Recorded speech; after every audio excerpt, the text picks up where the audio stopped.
evening. Pastor Speak is back, and I am so happy to be back. I was a little under the weather last couple of weeks, and we are back, and I'm so pleased to be back. Hello, everyone. My name is Sandra Jennings, and this is Passion Speak, where we give those with a passion a platform to speak. And I'm really excited about my guest this evening, Ned Andre is going to speak to us about his journey for finding family. He traveled last summer for a couple of months. Do we have feedback, Ned? No, I don't have any feedback on my end. Okay. Well, first let me say if this is your first time tuning in to Passion Speak, we really appreciate you and I hope that you will come back. And if you have been here before, thank you for returning. We love you and we appreciate your time. We don't take it for granted at all. So, yay! This is Ned. Ned Andre came to me and said, I need all opportunity I can to share my story, and I agree with him because it's an amazing story. He's done some things that some of the rest of us want to do and can't do. The closest we have gotten to what he has done is 23andMe or Ancestry DNA or African DNA, whatever platform you use to find your DNA. Ned has tapped into all of them. He traveled to Nigeria from the United States, from Michigan, from Grand Rapids, Michigan. Last summer was gone most of the school summer. And so we already got someone on and speaking. Who this is a friend of yours, David. Oh, David Rhodes. Hi, David. Nick, can you see his alert Yep, there? yep, I can see him. Hey, David, Good. thanks for Good. dropping in. Thank you, David, for dropping in. So Ned, I won't go on any further. Tell us a little bit about yourself. Well, I was born and raised here in Grand Rapids, Michigan. I'm in my 50s now. You can probably see it in all this gray. Uh, I was born I have a kind of an unusual circumstance in that I was adopted. I have a twin sister. My twin sister and I, we were both up for adoption separately, but when my adoptive parents found out that we were siblings, that we were twins, they were unable to have children, and they said we should just take both at the same time, which was a little unusual in that day and age, and they did. Adoption is not all that unusual. However, in my circumstance, I was adopted in 1968. I was adopted transracially. So my adoptive parents were Dutch Christian Reformed folks here in Grand Rapids, Michigan. So Yep. transracially means basically you're Yeah. crossing racial boundaries, right? Yep. Trans means across and racial. So my sister and I, both as African Americans, we're biracial ourselves. But in Hmm. America, you go all the way back to the one drop rule. Um, I'm half biologically, I am half English, Scottish, German on my mother's side, and I'm Hmm. half Nigerian on my father's side. But I present with dark enough skin and features and such that society generally pegs me as African American right off the get go. But that was an unusual circumstance in 1968 for a white couple to adopt black children. And let me just say, I think everyone knows that I talked to you guys a little bit before you come on, so I have a little tiny bit of knowledge about your story. Also, I follow you, so I know that story there. But I have to give some major props to your family for allowing you to still maintain some kind of grip on your culture, your natural, your biological culture. Yeah, that was really incredible. My mother and father, they were progressive. There were a lot of, well, I shouldn't say a lot, but there were many white couples who were adopting black children at this time. When we were adopted, my parents lived in Rockford, Michigan. Nothing against Rockford, Michigan, but not a lot of diversity in Rockford, Michigan. And my parents said, we've got to give these kids some mirrors so that they can see themselves. And so my parents moved into the city of Grand Rapids, to the corner, essentially to the corner of Franklin and Fuller, when the neighborhood was approximately 80% white and 20% black. But then in the 70s, when white flight in Grand Rapids really took off, friends and family were telling my parents, hey, you got to get out of that neighborhood before you lose all the value in your home, before the crime rate goes up, before all those black people move in. And my parents said, we have black children. We're going to stay. And the neighborhood flipped. And it was probably 80% black, 20% white, if not more. That was probably So about the same time that Franklin Park was renamed to King Park, that's right. right? I remember I was probably 9, 10 when that happened, if I recall, somewhere in that Okay. range. I remember the change. That was my neighborhood also. Okay. What So corner, kind of what was general area? down at Fuller and Logan. Well, Barth and Logan. Yeah. Yeah, we were neighbors. Yeah, about 10, So 10 blocks away. I'm exactly in the same boat that you're in. I'm thinking my mother and father, that was brilliant what they did, because later in life, I met other transracial adoptees, and I've met kids that were raised in Minnesota, living in rural Minnesota. They're the only black person in the county. And that becomes very challenging in terms of identity. Now, even myself, identity has always been an issue for me. Being raised in a white family and coming from, being a black person, Mhm. there's cultural differences, there are subtle nuances. Um, but being raised in that neighborhood, the greatest gift I ever received, and I like to tell this story, is we had a family that moved in across the street, and they had children about my age. There was a boy that was a couple years older than me. There was a boy that was 1 year younger than me, and they had a sister who was 2 years younger than me. And me and this young man, we formed a friendship, and I started hanging out with him after school, and I started going over to his house after school. And this was really, I mean, I had been in black people's homes and such before, but this was really the first time I was just hanging out. I was going every day after school. And it was such an incredible eye opener to me that, believe it or not, I had some of the isms in my mind. Mhm. Society is telling you, magazines, movies, TV, everything, music, it's all telling you, here's what black people are, a lot of stereotypes, a lot of negativity. Here's what white people are, really positive, really good, which is also just a stereotype. And Mhm. um, so I had all these fears and worries. And when I started hanging out in this black home, I thank God for the mother who took me under her wing and treated me like one of her own children. And I just found out that, after school, they would come home and they would pour a bowl of cereal and watch cartoons. It's the same thing I did. Same And thing. around 5:30, 6 o'clock, their mother would get home and she would make dinner, and the family would gather around the table and they would eat a meal together. And I found out that black people are human beings, just like human beings are human beings. And the differences between us are so small. A little bit of, inflection in the language, little different vocabulary, a little different hairstyle, XYZ. But in general, a human being is a human being is a human being. And so that was a tremendous blessing for me to have healthy black families in my neighborhood where I could play. The mothers, the fathers, they looked out for us. We grew up in a different generation. I feel bad for these kids today. Everybody's on a cell phone. Nobody, the village is breaking down. But I was raised in a village, and it was really beautiful.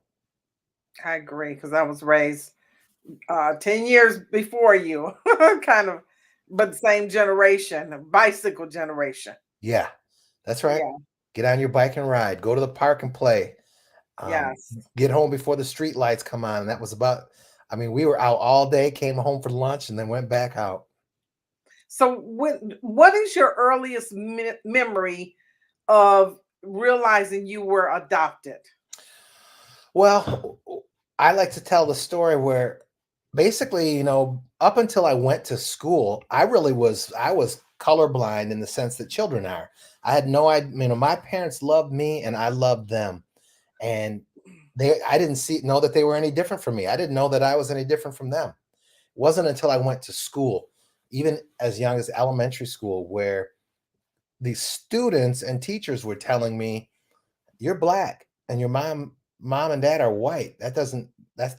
I was very confused. What do you mean they're white? I'm black. So this whole concept was brand new to me. And in elementary school, I kind of finally pieced it together that there's enough cultural differences, enough societal differences, and enough prejudice and racism and stereotype and isms to kind of separate the two cultures, the two races. Um, and then it was really in middle school where I started grappling with my own identity. Who am I? Clearly, I couldn't present. I don't present as a white person, so I couldn't pass. If you know the old term when people used to try to pass. Um, so I had to just come to grips with the fact that I'm a black man, and I was happy. I was happy to be black. Went to an integrated school, Oakdale Christian School. Lived in an integrated neighborhood. I'm not telling you there were no problems. I'm not telling you that I never had challenges, because I did. But for the most part, I feel like I had a blessed and happy childhood. So what started you on the journey to, let me find where, my biological people, and how can I find that? I would say, well, number one, my parents were always very open with us. Clearly, they couldn't hide it. They couldn't say, "Hey, you're our natural born children." They couldn't lie to us. Mhm. They had to tell us the truth, and they did tell us the truth gladly. Um, and I had a little file, and I remember they would sometimes go through the file with us. The older we got, the more we would look at it. And it had like a 1 page on my mother, 1 page on my father. And so it was just background information. But I had looked at my mother and father as my mother and father. And it wasn't really until I hit my 20s. I was in college. I had left my pediatrician, had gotten my own doctor, going through the examination process. And they would always ask me, "So tell me about your family background. What do you have cancer? Do you have heart conditions? What kind of troubles has your family had?" And I would say, "I don't know. I have absolutely no idea." And that planted a seed of, I really don't know very much about them. Um, so when my sister and I hit the age of 23, I was kind of a driving force in this. We decided that we wanted to reach out and search for our biological parents. Primarily, we were looking for our biological mother, because as the story was told to us, my father was a Nigerian who had come to the United States, come to Michigan, and was a student at Michigan State University. Graduated from the College of Agriculture and then returned to Nigeria to bring knowledge to his people, agricultural knowledge.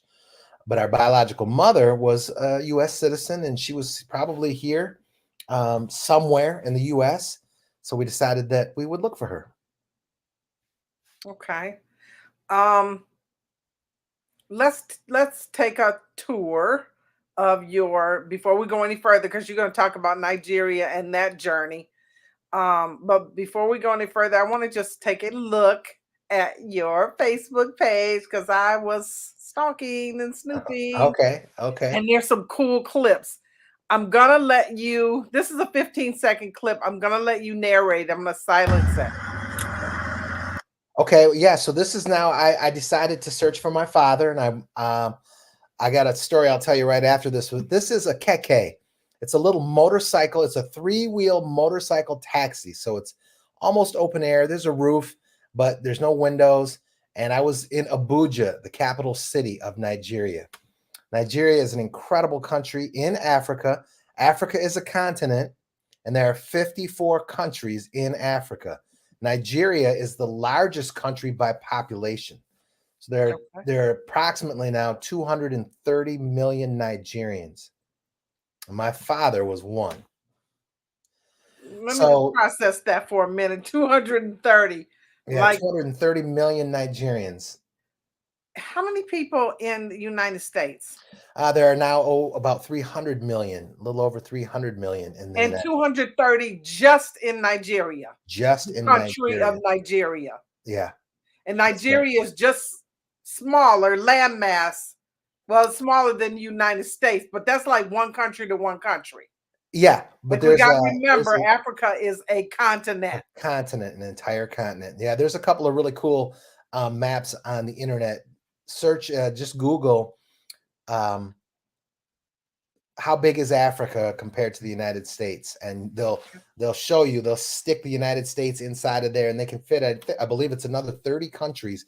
They get China and the United States and France, and they do a whole bunch of countries, and they show you how many of these other countries will fit in there. It's a great map. Okay. So I Um, was in about my 20s when I searched for my biological mother, and my sister and I were born in a time. Now, here's the kind of the unique story about that. There's mhm. a period of time in the United States where adoptions were sealed. The reason goes something like this. Prior to this period of time, adoption was wide open. They would say, "Hey, we're going to take these children from you, and we're going to give them to this lady over here. Hey, lady, hey, man, we got these kids from over here, and we're going to give them. We got them from these people." And so adoption was so wide open that the everybody knew where the kids had been and where the kids went to, and it caused a dilemma in that a lot of times there's a remorse after an adoption, and so maybe 2, 3, 4 years later, there's a knock on the door. Hey, I made the biggest mistake of my life. My baby daddy made me do it. My parents made me do it. The state made me do it. I was forced to give up my kids. I want my kids back.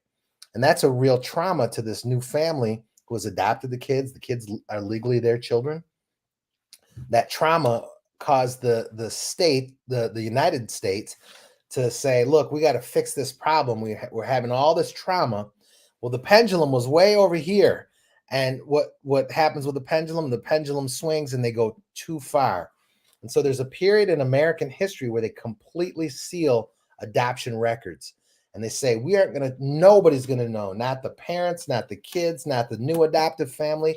No one will ever know where these kids came from. And that lasted for about 18 to 20 years.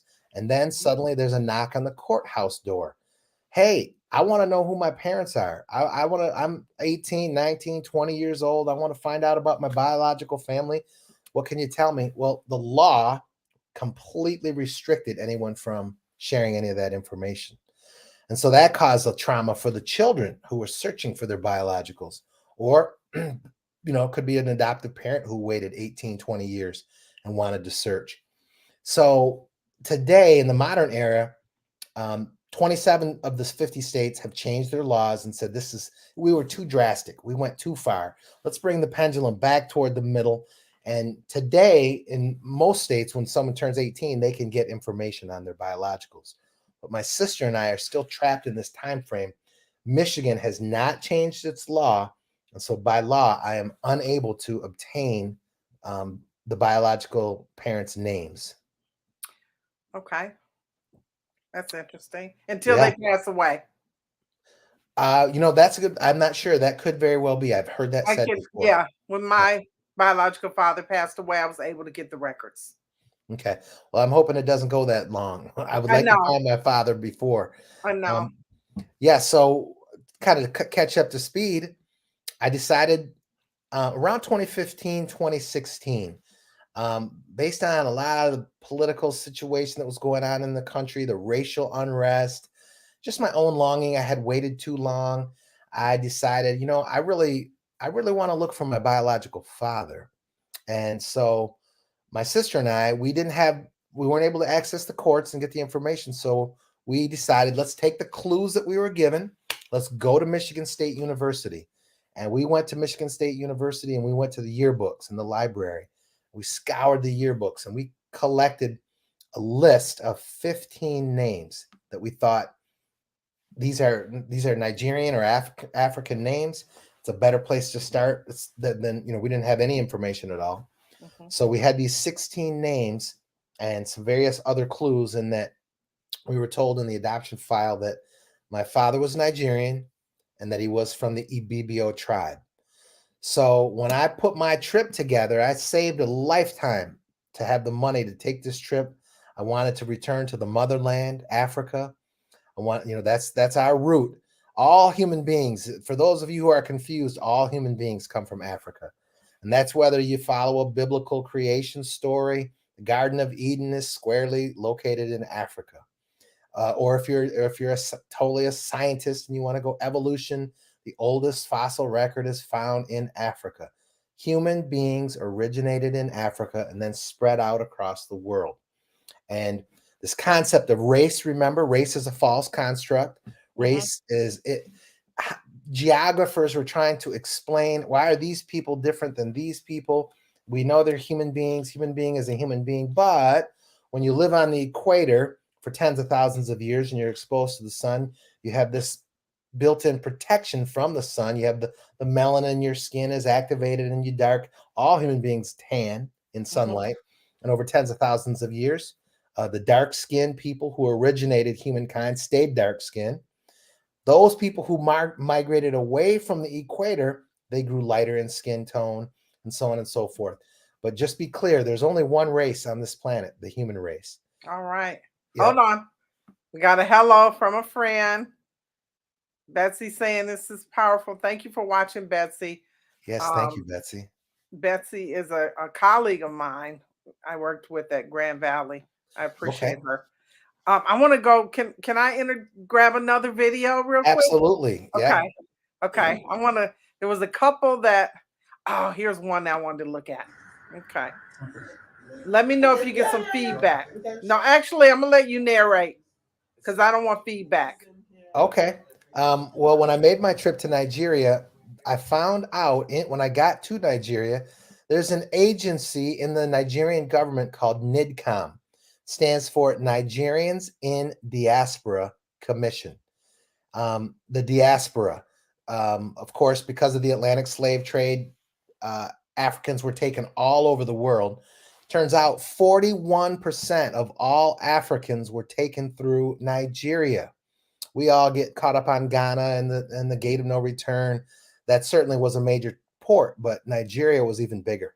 And so Nigeria has set up NIDCOM, and this is the woman that runs NIDCOM, a BK. Can't call up her full name. Some things have slid from my memory already just in these short months. But this was me talking to her about the kind of assistance that they can give. I was sharing with her and I broke down in tears because the whole experience was so emotional. But this woman, and this is my friend here. I met her at Calvin College on the right-hand side of your screen. Yes. Okay. She was part of my host family. So Nigeria is a country that it's not necessarily a tourist destination right now where you just say, hey, I'm going to go to Nigeria, and you jump on a plane and you go. You can go to Nigeria very safely, but I would highly recommend you have someone on the ground the way I did and my good friend here. And her family, they hosted me. They know the lay of the land. They speak, well, of course, everyone speaks English because Nigerians they were colonized by the British. So English is the national language, but there are thousands of tribal languages as well. So my good friend, Oluwatoyin, she hosted and she helped facilitate my search for my biological father. And this was one of the stops along the way. We went to Abuja. We're in the capital city. We visited NIDCOM, the Nigerians in Diaspora Commission. And there's a call.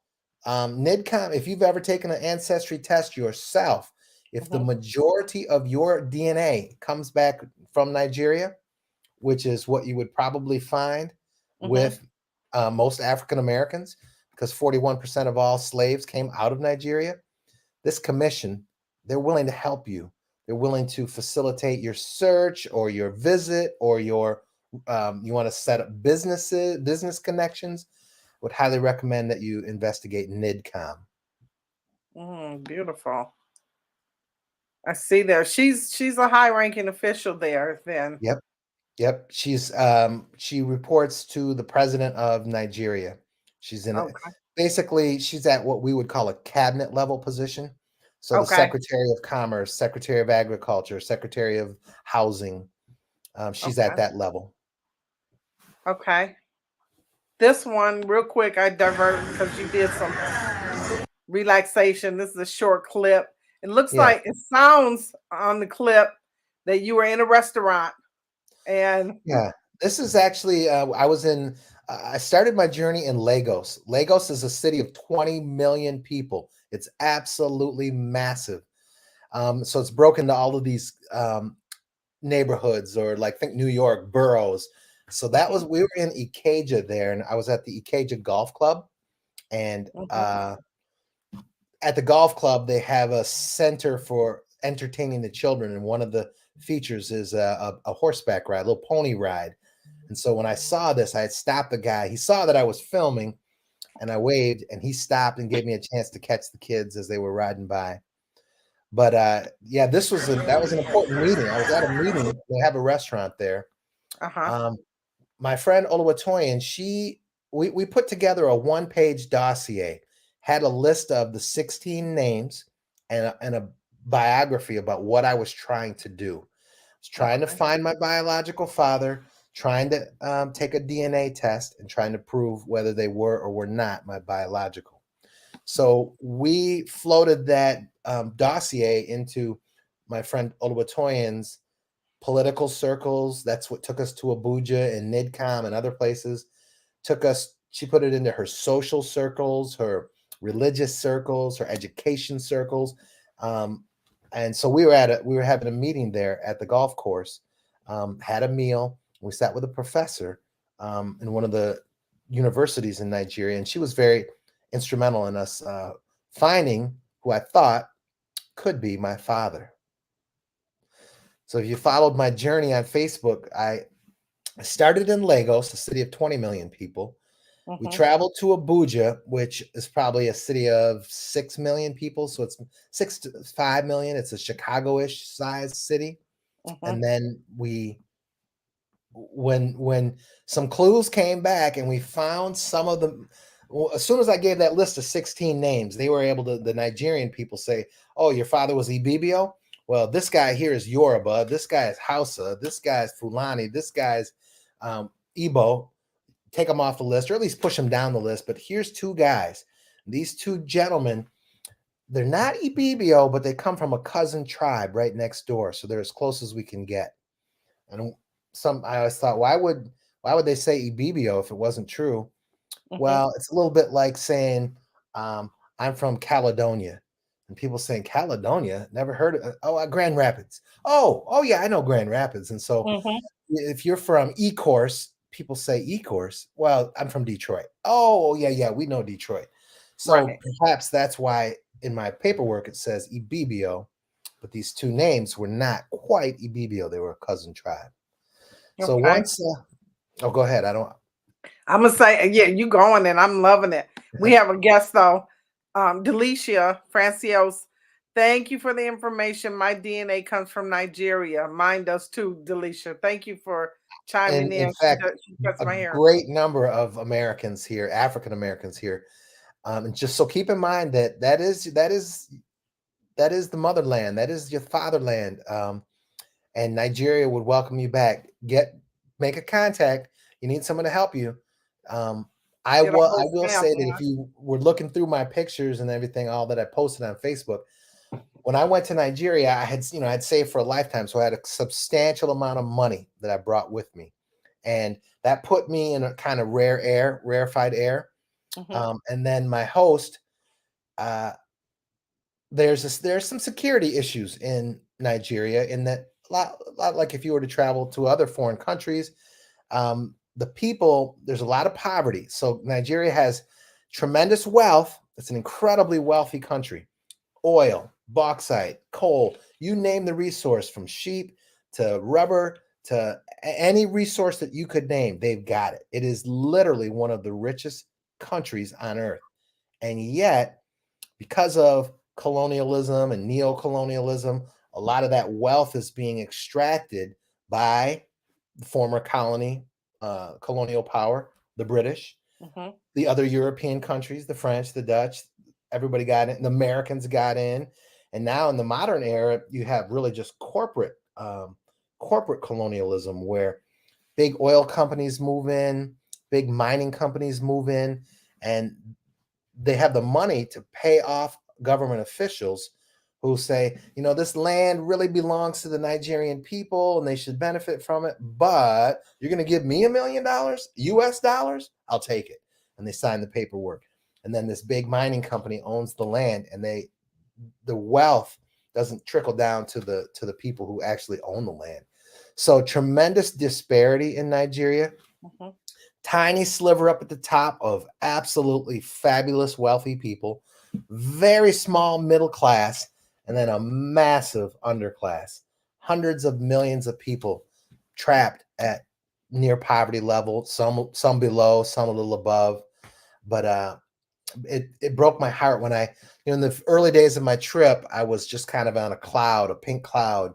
Everything was wonderful. But then the reason I wanted to stay so long, I stayed 2.5 months. I really wanted to come to grips with Nigeria, not on a vacation, not going to Acapulco and staying just on the strip. I want to wander off the strip. I wasn't able to do a whole lot of that because of security issues. There's times where maybe they want to kidnap an American and hold him for ransom and collect money. Probably not come to harm, but it would be a major inconvenience. Well, you did some of it, and I have a clip. Where's the one that I have with the one just in the city? I'm looking for it. Here's one. Yeah, there's one. Here's one, 22 seconds. So yeah, this is me I believe this was at the Wuse Market. So they had these open air markets, and the marketplace is one of the most fantastic place to meet real Nigerians. And think about Woodland Mall, but outdoors, and these are much smaller scale stores. But almost anything that you could imagine, almost anything that you want, you can find it, you can get it. You can buy cloth, have clothes made. In Nigeria, they still make quite a bit of their clothes. They tailor their clothes, and they think of it as kind of a step down when you buy clothes off the rack. So I bought quite a bit of fabric, and I had some outfits made. The craftsmanship and the skill of the people is amazing. Okay, real clip. I just got to check these real quick. We're going to check. Is this the one of the lady? Yeah, I think this is the one. It's a very good. So if you look in this clip, is this the one? No, I don't. This is not it. This is not it. But this bridge, I stayed on Lagos Island. I was not on the mainland. Yeah, here's the clip you were looking for. In this clip, you'll see a woman wearing a vest, and she's carrying a broom and a sweet pan and a bag. She was paid what we would think of as pennies on the dollar, and her job was to walk this 5-mile-long bridge. She walked one side, and there were other people walking the other side. In the midst of traffic, her job was to clean the bridge, sweep it, get the clutter, bag it up, and get it out of the way for the day. So I'd noticed her a couple times driving across the bridge, and then I had a wonderful experience. We walked the bridge, went for a good long walk, and we bumped into her, and there she was. And I stopped her, talked to her a little bit.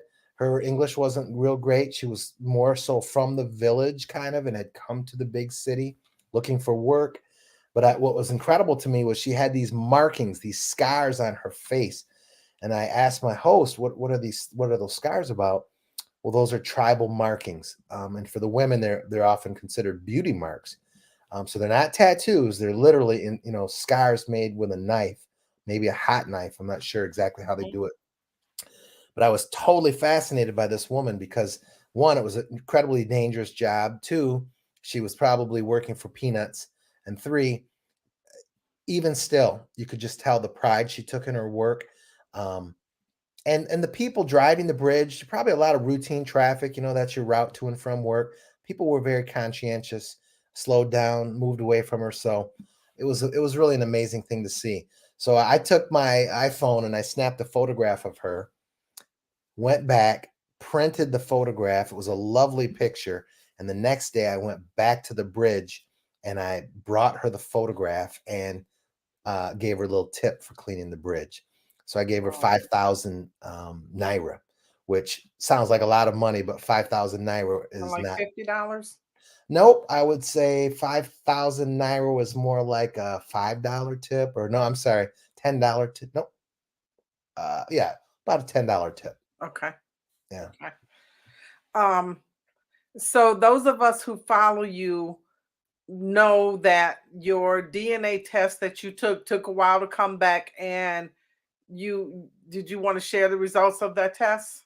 Yeah. So when we were looking for these men, we found one of the two men that we were primarily looking for.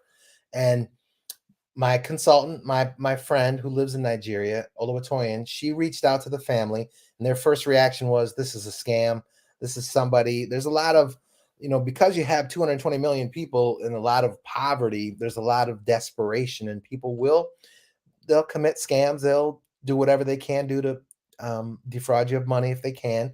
So this family that we reached out to, their initial reaction was, this is something's off. This is a scam. They're trying to get money, trying to get power, trying to get some kind of advantage. But the more they talked to us, we started sending them information. Then we started sending them pictures, and then they started sending us pictures. Then they said we should Zoom. We should have a meeting on Zoom, and so we did a Zoom meeting. The more we talked, the more I told my story, the more he told his story. He was an 83-year-old man and had a good number of children. And the more they told the story, the more we were convinced this is possible. It could be. It's a possibility. And so they reached a point of comfort and trust enough to say, you should come to Calabar. And so I made my third major trip. I went from Lagos, 20 million people, to Abuja, which is about 7-8 million people, to Calabar. Don't know the number, but I would say it was kind of like maybe a Battle Creek sized city. Mm-hmm. So it was smaller, maybe even just a little smaller than Battle Creek. So I traveled to Calabar, and I met this family, and I met this gentleman who could have been my biological father. I stayed there for 3 days. The family examined me up and down. They've been determining paternity in Nigeria for tens of thousands of years before DNA ever existed. So they look at the lay of my jaw and the shape of my nose and the size of my head and the way I walk and the way I move, and Wow. they examined me pretty thoroughly. And based on my story and the appearances, I look quite a bit like his sons. My sister looked quite a bit like him and his sisters.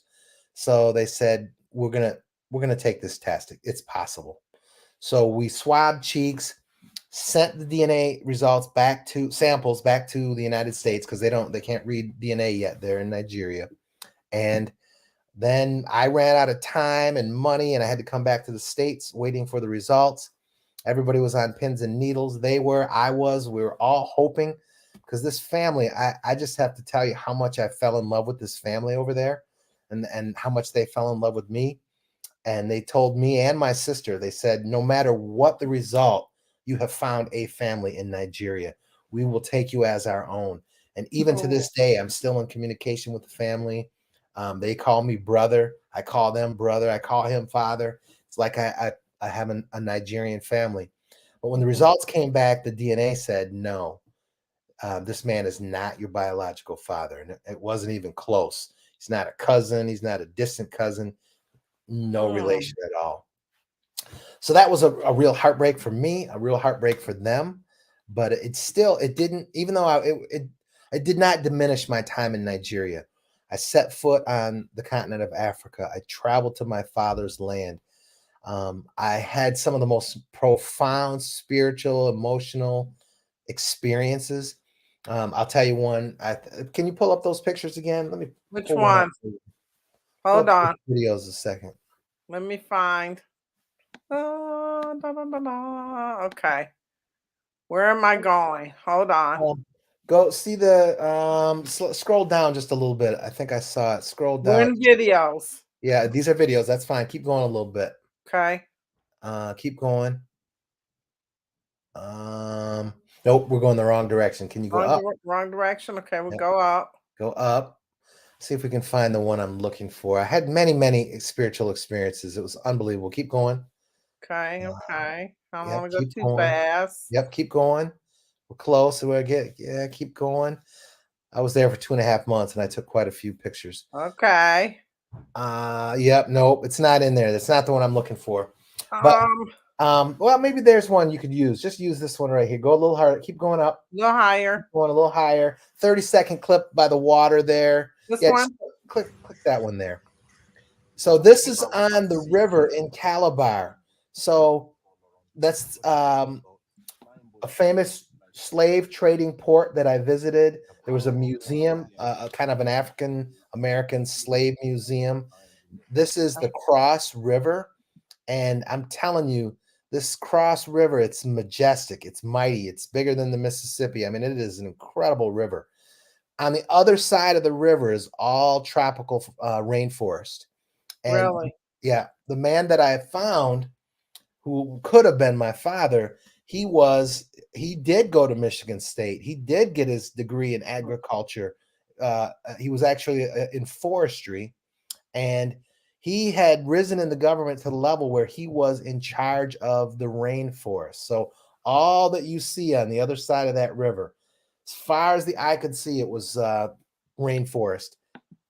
The man Really? that I was with, he was the government official that was in charge of the forests.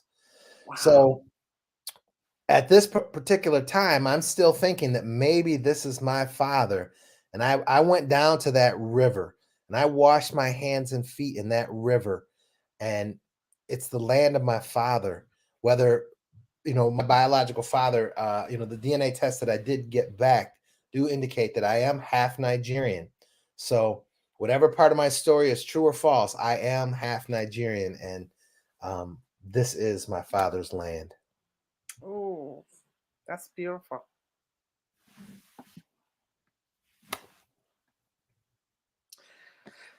So you finish your journey and your DNA is coming back negative.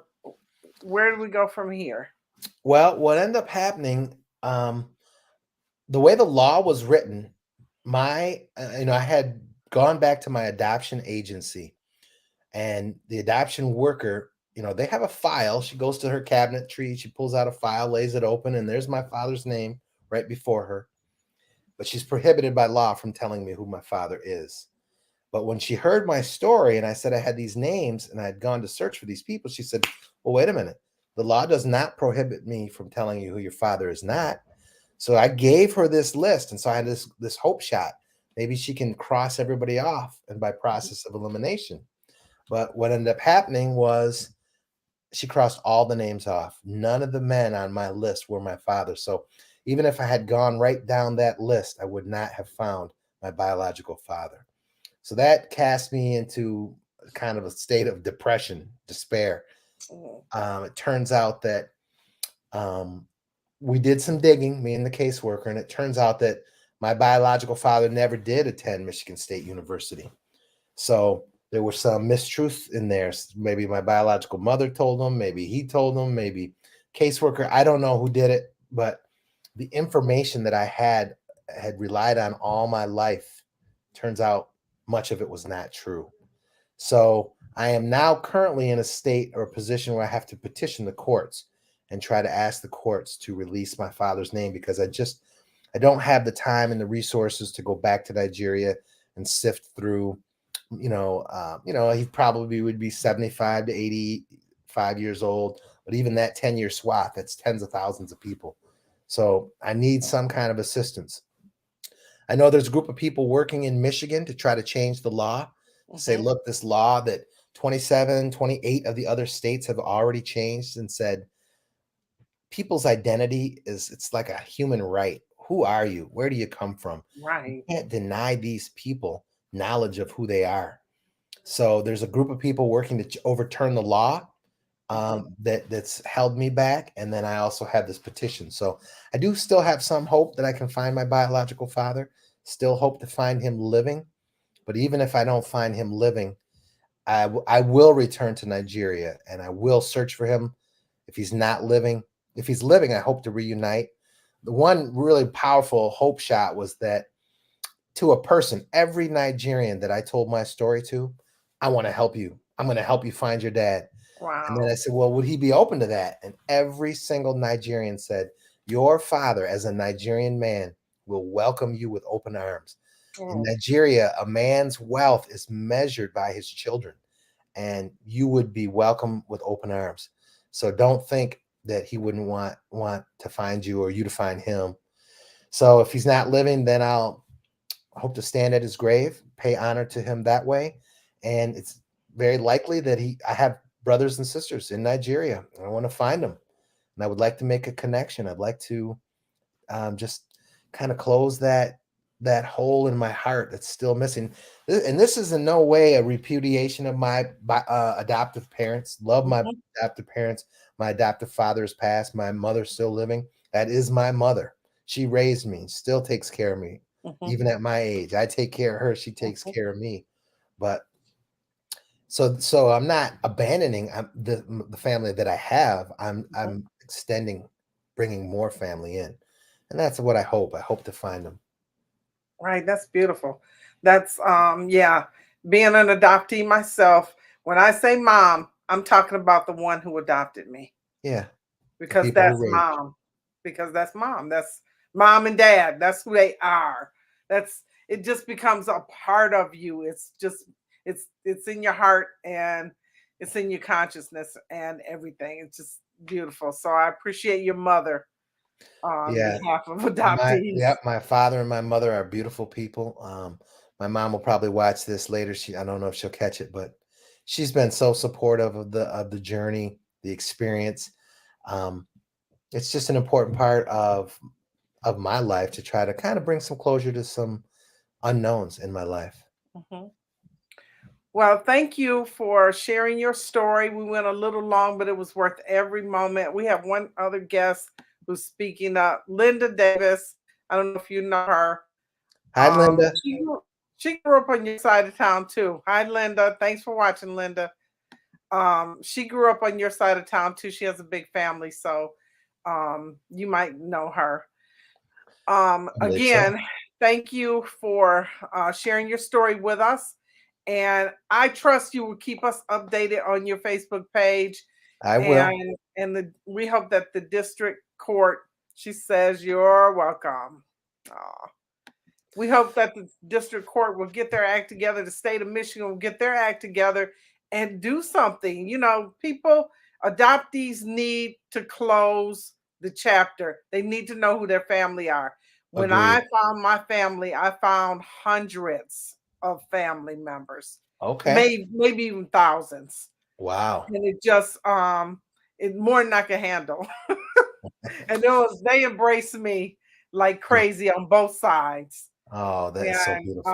And I know they will. And even the families that have embraced you who are not DNA confirmed for you, yeah, love is love. Let's just call it what it is. Love is love. Love So is love. The those are your Nigerian people family. are so beautiful and they're so full of love. It's Hmm. incredible. Yeah. Tell me before I go, tell me a little bit more about Passion Speak. What gave you the idea to come up with a show like this? Passion Speak is about a year old. I don't promote it a lot uh because I don't like to be in your face all the time. But Okay. Passion Speak Okay. started when a student of mine wrote me and said, this was during the pandemic, wrote me and said, hey, I need a reference letter. I just made an application to TED Talk. And I said, Oh. really? So tell me all about your application. And so she told me about her application. I said, now do the spiel for me. She did it. And I said, oh, that I would love to write a referral letter for you because she's amazing. And so I wrote the letter and I said, okay, now what? And she said, well, we'll know in 8 to 12 months. I said, you got to be kidding. I Right. said, let's just do it now. And so I said, but let's plan it just a little bit. So it was all rough because I'm not a professional. And we Right. went on Zoom and it was raggedy, but we shared. And she is just amazing. She did a talk on courage because she's learning that it takes courage to get you places. You'd have to listen to her. She's in Okay. on my YouTube on she's my very first Passion Speak, and then she came back and did another one on courage. And so Oh, how beautiful. she's just amazing. And then I realized that people need the opportunity to share what they're what they love, what they're Yes. passionate about. Yes. And so I said, let me see if I can find anybody else. And I just been looking, and the list won't end. The list will not end. Well, I want to And thank it you is so my, much. oh, you're I welcome. want It's to thank my you so hope much that for the somebody, opportunity. oh, I know somebody's going to be inspired by your story. I know it is. And if nothing else, you will get inspired by your story Yeah. and Well, I keep was. I going. had the trip of a lifetime. If anybody, I shared this to my Facebook page. If you go back to June 6th of 2021 on my Facebook page and you start scrolling to the future, I documented my story. Now I have a lot more pictures, videos, and other things, but I just tried to keep an update, an active list going every day. I would post one or two things, but I have many more things to share, and I'm in the process of trying to put that all together. Could be a book, could be a video, could be a TV series, could be a movie, could be whatever. But I'm hoping that as I work through this stuff with the courts and the law, that there'll be a season two where I make another effort and I go back to Nigeria and I search Mhm. once again for my biological father. Yes. And hopefully you reach them this time. So again, Ned Andree, the DNA, which that is Dutch Nigerian American, because that's what Yep. you are. Yep. I was raised by a Dutch family. I'm half Nigerian and I'm 100% American. So I am the Dutch Nigerian American. I am the DNA. Beautiful. Again, thank you. And thanks everyone for watching. And till next time. Thank you.